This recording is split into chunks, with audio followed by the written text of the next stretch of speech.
Xin chào các bạn đã quay trở lại với kênh Cô Ba Bình Dương. Hôm nay chúng ta sẽ cùng nhau vào bếp để thực hiện một món ngon từ thịt gà, món gà ram mặn. Với cách chế biến đơn giản, chỉ cần vài bước cơ bản là bạn đã có ngay một món ăn không chỉ thơm ngon mà còn đẹp mắt.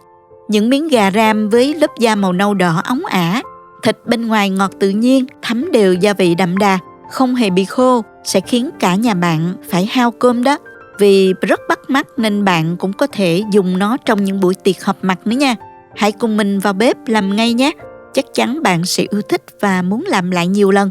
Chúng ta cùng bắt đầu thôi. Chúng ta có thể xem những thành phần nguyên liệu chi tiết, hình ảnh nguyên liệu cụ thể để thực hiện món này ở cuối video, hoặc tham khảo những dụng cụ nhà bếp mình hay sử dụng bên dưới phần mô tả của video. Ở đây mình có 4 cái má đùi gà. Mình thích dùng thịt má đùi vì phần này mềm, giòn, không bị khô cứng như là thịt đùi hay là thịt ức. Tuy nhiên với công thức ướp này thì các bạn có thể sử dụng bất cứ phần thịt nào của con gà cũng được, như là đùi, cánh hoặc là ức gà đều ngon. Phần thịt này thì mình đã rửa sơ với muối và giấm. Má đùi mua sẵn sẽ có loại họ lóc xương sẵn cho mình rồi. Tuy nhiên hôm nay mình mua loại còn da và xương. Lóc phần xương này để dành nấu nước dùng. Còn phần thịt thì mình sẽ tách nhẹ nhàng, không để phần da bị rách ha. Phần da sẽ được giữ nguyên, khi ram sẽ lên màu rất đẹp. Tiếp theo để món ăn được mềm và thơm hơn, mình sẽ cho vào thố, ngâm gà với 200ml sữa tươi không đường, để khoảng 15 phút. Sau đó rửa sạch và để ráo. Để gà thấm gia vị hơn, mình sẽ dùng những cây xiên que có đầu nhọn như thế này, xăm đều lên phần thịt gà.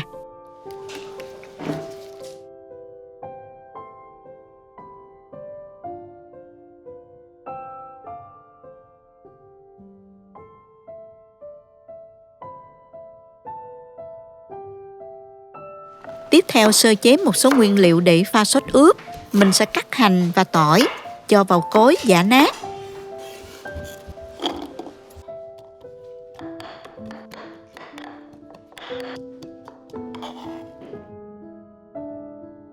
Sau đó thêm vào 2 muỗng canh nước. Mình vắt lấy phần nước để lát nữa ướp thịt nha. Mình không ướp sát hành tỏi để khi ram hành tỏi không bị cháy ha các bạn. Cắt thêm một quả chanh và vắt lấy nước cốt để mình pha vào nước sốt. Nước chanh sẽ làm cho phần thịt gà được mềm hơn. Mình pha nước sốt để ram thịt gồm 1 muỗng canh nước mắm, 1 muỗng canh nước tương, 1 muỗng canh tương ớt, 1 muỗng canh dầu hào, 1 muỗng canh dầu tỏi phi, 1 muỗng cà phê bột nêm, 1 muỗng cà phê đường, 1 muỗng canh sữa đặc,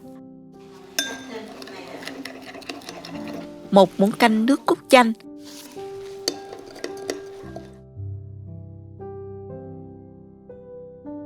1 muỗng canh nước màu đường, 1 muỗng canh bột màu điều đỏ. Hòa tan cho các gia vị hòa trộn vào với nhau. Bây giờ mình cho 2 muỗng canh nước sốt vào thịt gà.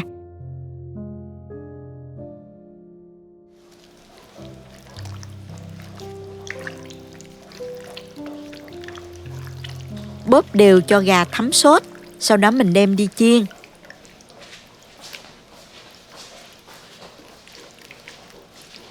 Cho một ít dầu vào chảo. Và mình chiên trên lửa vừa.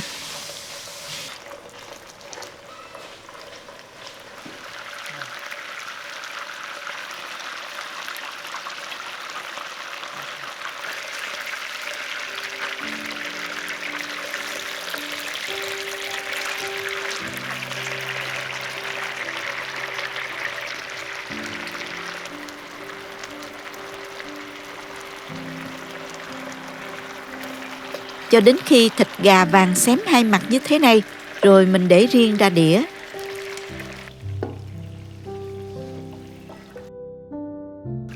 Tiếp theo mình đổ phần dầu thừa trong chảo ra và cho gà lại vào trong chảo. Và chan hết phần nước sốt còn lại vào. Thêm 200ml nước dừa nữa.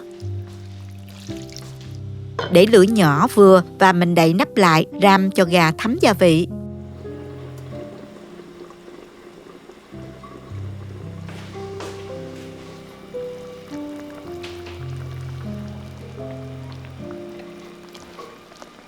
Trong quá trình ram thì mình nhớ trở đều hai mặt để cả hai mặt của miếng gà đều thấm gia vị và lên màu đẹp nha.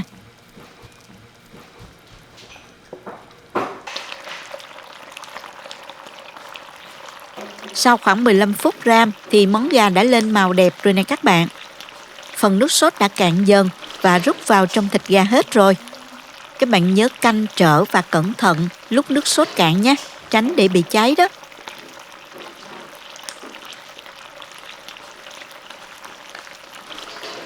Cả phần da gà và phần thịt gà đều có màu nâu đỏ óng ả, bóng bẩy rất là đẹp mắt, có mùi vị rất thơm nữa. Mình cắt nhỏ và dọn ra đĩa để dùng cơm thôi.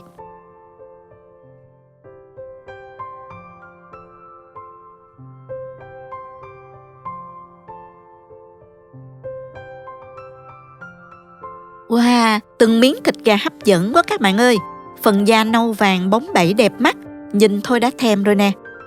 Không chỉ đẹp mà phần da này còn thấm gia vị, hấp dẫn lắm nha.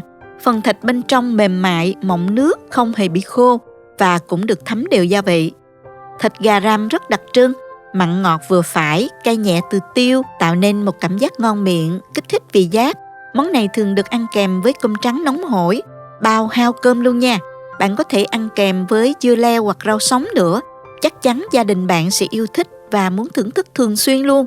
Chúc các bạn có những bữa ăn thật vui và đầm ấm bên người thân yêu của mình. Cảm ơn các bạn đã xem đến hết video. Hy vọng qua những chia sẻ chi tiết trong video, các bạn có thể tự tin vào bếp và nấu những món ăn thật ngon cho gia đình. Nếu các bạn yêu thích công thức này, hãy nhấn nút like và chia sẻ video cho nhiều người cùng biết đến. Đừng quên đăng ký kênh và bật cái chuông thông báo để không bỏ lỡ những công thức nấu ăn mới nhất.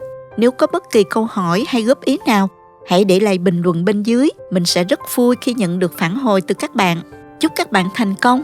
Xin chào tạm biệt, hẹn gặp lại trong video tiếp theo nha. Nếu thấy video thực sự hữu ích, bạn có thể gửi tặng ekip thực hiện một ly cà phê bằng nút Super Thanks hình trái tim ngay bên dưới video. Các bạn cũng có thể truy cập website cobabinhdương.com để xem công thức nấu ăn dưới dạng bài viết.